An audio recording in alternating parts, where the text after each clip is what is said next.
My name is Steve Roan. This land has been in the family for a long time, and I hope it remains in the family for a long time. It's about 300 acres.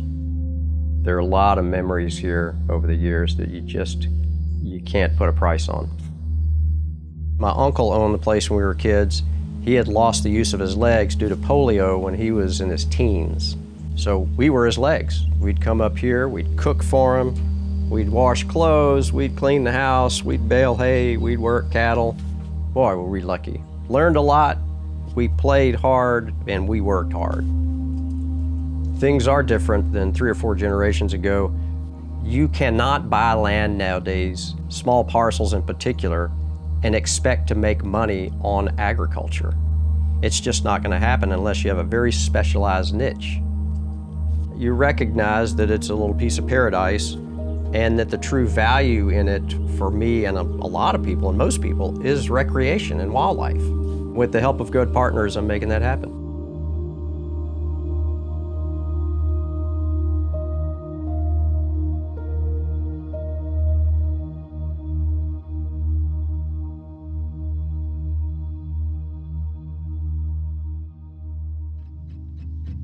I'm Courtney McInerney with Texas Parks and Wildlife, and I'm a district biologist. So Steve wanted to get rid of his hayfield. He wanted to restore it to a more wildlife-friendly forested grassland. We call that pasture conversion. So basically we take either a cow pasture or a hayfield, we get rid of the non-native grasses and restore it to what was there before. I was like, that's a project that I have to be involved in. Yeah, I'm not a big fan of hayfields. I believe they're wildlife deserts. You don't see hardly any birds, you don't see any reptiles, you don't see much of anything. Even deer are not going to eat just grass. From my analysis, they're not very profitable either, especially something that's not tens of thousands of acres. You're looking at $4 to $6 an acre a year. That is not worth the risk. So I reached out to a forester. We went and toured the hayfields and we sat down and we kind of laid out a plan, and he put me in touch with Texas Parks and Wildlife, and they said, you need to plant longleaf pines. So 150 years ago, this area all the way up to Virginia was dominated by longleaf pine. It was the historic ecosystem that took up most of this part of the country. And that's what so many landowners in East Texas want to get back to. The first step in a pasture conversion is to get rid of all the non-natives. In this case, it was hay. You have to start with a blank slate, and so that's what we did with Mr. Roan's land. We had to kill the hay. So you take herbicide and basically you turn that pasture brown. It's dead. Pasture conversion is a newer technique, especially around here.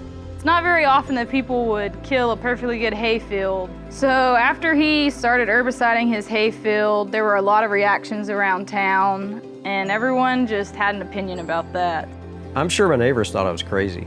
I'm certain of it. They told me that the talk around town was, what is this guy doing? But the natural plant life was not hay. It was either native grasses or pine trees with some hardwoods in the low areas.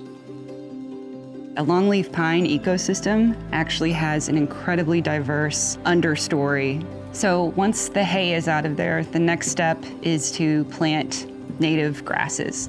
So in Mr. Roan's case, what we did at Texas Native Seeds is work with the Texas Longleaf Team to develop a locally adapted seed mix so that it can support that longleaf understory and eventually be able to carry fire that's necessary to that whole ecosystem.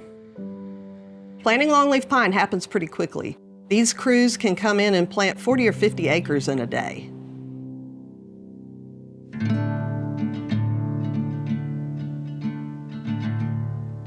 Okay, you get the longleaf pine trees in the ground, everything's going great, and then what happened?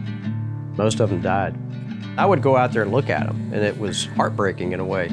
Terrible luck. I mean, what are the odds? But it makes you recognize that farmers and ranchers, it's tough. I thought, oh my gosh, what have I done but create a big mess? So 2023 was one of the worst droughts on record.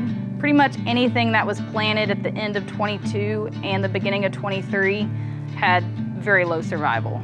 So I contacted a forester First, I said, what are the odds of any of these longleaf pines surviving this drought? And he said, you have a better chance of catching a 12-pound bass in the Walmart parking lot.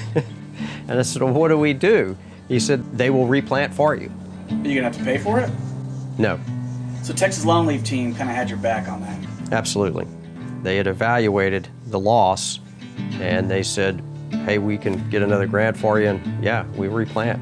Did you do anything different this time around after they planted it? I did a lot of praying for rain. We got way too much, so I'm not praying for any more. But the trees are fine. The trees look great. Mr. Roan wanted to see his land teeming with wildlife. And through this work, in the next 5 to 10 years, he's going to see that happening. We have some great landowners all over East Texas that have done some great work. So I try to show them pictures. I try to tell them it's gonna take time and it's gonna be hard work, but look at what you're leaving for future generations. You can't beat it. You know, landowner goals evolve from generation to generation. Markets change, conditions on the ground change, and projects like Mr. Roan's can seem daunting, but they don't have to be. There are partners and funding opportunities out there that can bring whatever vision you have into reality. My great-grandfather bought the place and created this beautiful piece of land. I'm taking the chance to make it better. I am stepping out, so to speak, from convention. The help was there to do that. I can't imagine seeing those trees 5 to 10 years from now starting to form their canopy and seeing all the wildlife that's in there. And to just enjoy, well, the natural world. What a luxury.